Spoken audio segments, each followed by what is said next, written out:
reasons why we shouldn't eat turkey on Thanksgiving.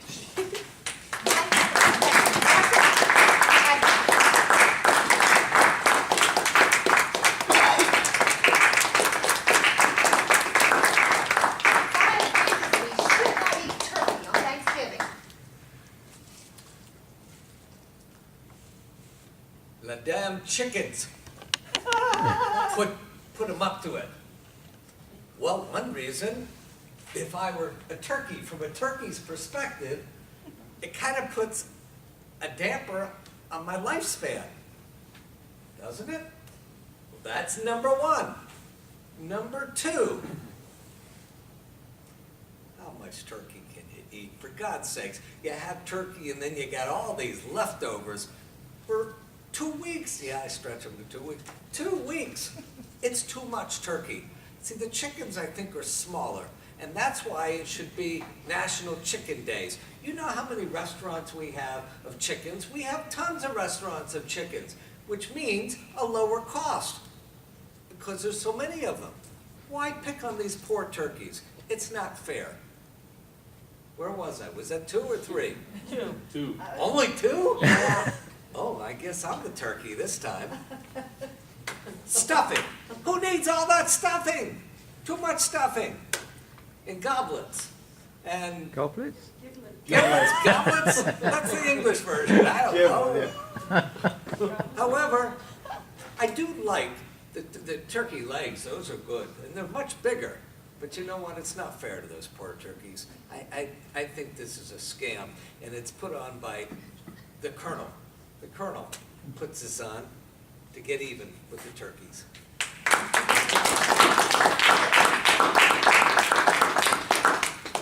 And you thought talking about Thanksgiving was going to be easy.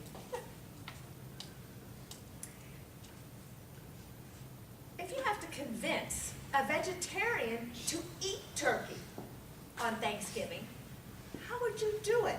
This is the opposite argument that Marshall just presented. John, you're a vegetarian.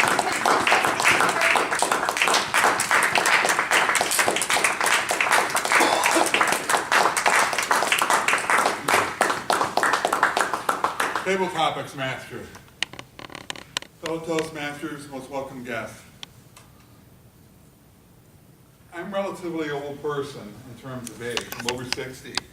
I have yet not been able to convince one person to do something that they really don't want to do. But if I had to get somebody, and I really had to get them to eat turkey, what I would do is lock them up somewhere, starve them for about 5-6 days, nothing but water, make them really hungry. Then give them like a cookie or something with medical marijuana in it. Just enough to get them high, and then put a big thing of sliced turkey on there. We'll see how long they resist. But I can't think of anything that anybody could do to me to make me eat something that I don't want to. I'm sure in this room, everybody has something that they don't want to eat. I wouldn't even begin to know how to do it. But other than doing something that that's conniving and not really, something that's not really normally done to people, like locking them up and giving them medical marijuana, I think I'll just let it go and let them eat the vegetables.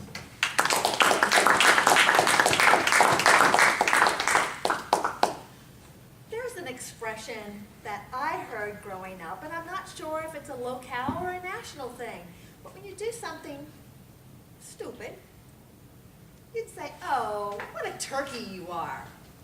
Jean, would you either tell us about a turkey incident, something you've done, or someone else has done? Please welcome Toastmaster Bratm.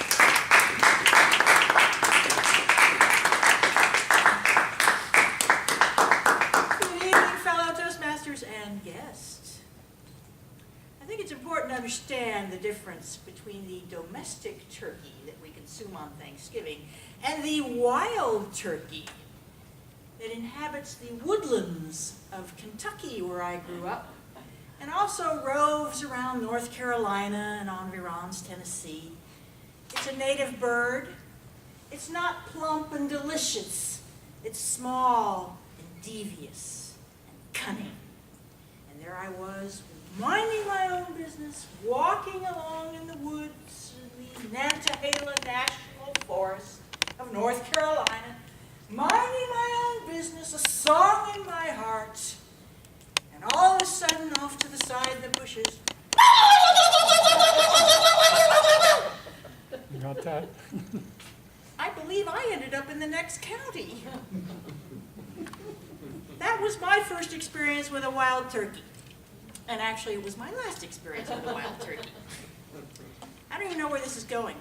I don't even remember what the question was. Why are we Just a here? big fat turkey. That was definitely a turkey moment right there. You did it well. All right, now we'll get a little more serious, a little more traditional now that I've got everybody going, don't call on me, don't call on me. Mace. Macy's Day Parade is a tradition. What is your favorite character or balloon float in the Macy's Day Parade? Please welcome Toastmaster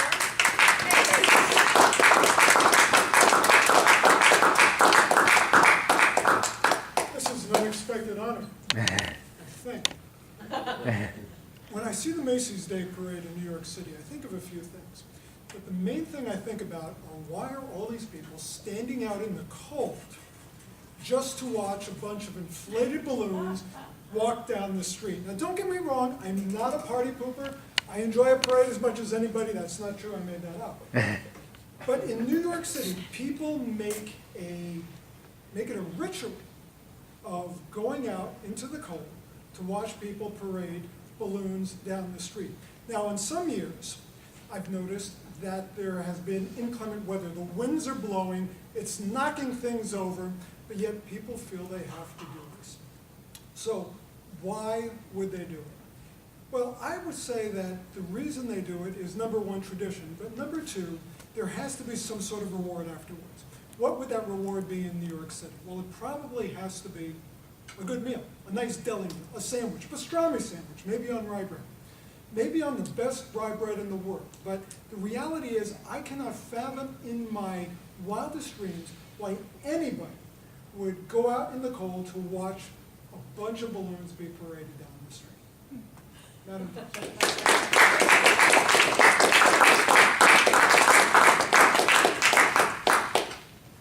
There are 50 million people that watch the Macy's Day Parade every year.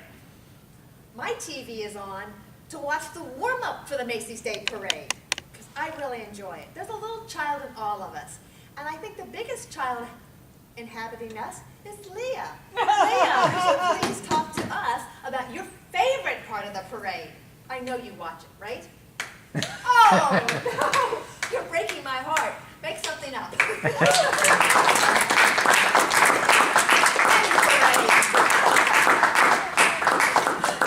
Naval Topics Master, fellow Toastmasters, and Mace, I'm right there with you. I think it is the stupidest thing I've ever seen. These people going along like this, and you watch it for hours, and they go like 2 miles, for every whatever, and you're like, just break the ropes already, let one go. Because I love it when you see like this thing, and it's like, and the people are running. And I don't know what you call that, but I think it's chaos theory. But I absolutely love it when they break and the winds are howling and the people are like, oh my God, it's going to kill us. And they're hanging over their children and they're sheltering their children and it's crashing into windows and the mannequins are falling. And I just love that shit. So I got to tell you, when the ropes break, that's when I'm like, game on, baby, turn that sucker up. I want to hear the screams. And I think it would be really fun to have Mace over when that happens so that we can be like, hey, let's watch this, and the next time we're at Toastmasters, we'll talk about how much fun it was to watch everybody run for their lives. I really want to tell you about an experience I had as a child with Thanksgiving. My Uncle Clifford Shepherd used to make us run around between every serving, like after we had the main course, we'd have to run around the house, and he was on crutches, and he used to bang us with his crutch. And we'd be in the deep snow as small children, and we'd be like, all I want is pumpkin pie with whipped cream. But you'd have to run around the house first because he didn't want us to be obese. It was really a memorable moment, and sometimes I think, I wish we could run around the house in the snow again at Thanksgiving. It just isn't gonna happen here though, so I guess I'll watch Macy's and relish it that way.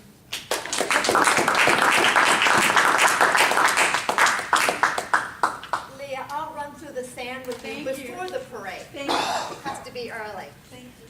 Doug, what tradition about Thanksgiving do you like or do you observe? Either one. Talk about tradition.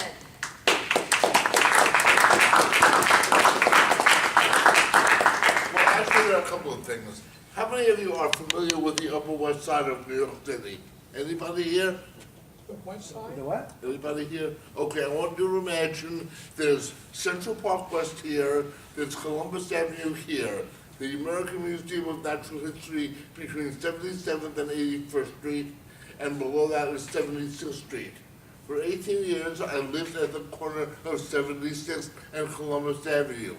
Around the block on Wednesday night, before the parade, you could walk around the block and watch them blow up all the balloons for the parade. It's happening in my backyard, and I was out there every year. Now, how many of you ever saw the movie The Birds? Okay, so you know how smart birds are from that movie. Well, nobody gives wild turkeys credit for being smart. Now, it just so happens that I have a business partner who sent me a story about their new next door neighbor who don't really like turkey. And so they serve, of all things, vegetable lasagna. Okay. So the first year that they're living here, the gentleman goes down and he sees 3 wild turkeys sitting on the fence, what do you call the fence, I guess, the deck. Wild turkeys, and they sat there all day, and then they were gone the next morning. Well, the following year, they go out on Thanksgiving morning, and they've got a whole flock of wild turkeys sitting there. Apparently, these wild flock of wild turkeys found out that they don't eat turkey in this place. And their deck became a sanctuary for wild turkeys.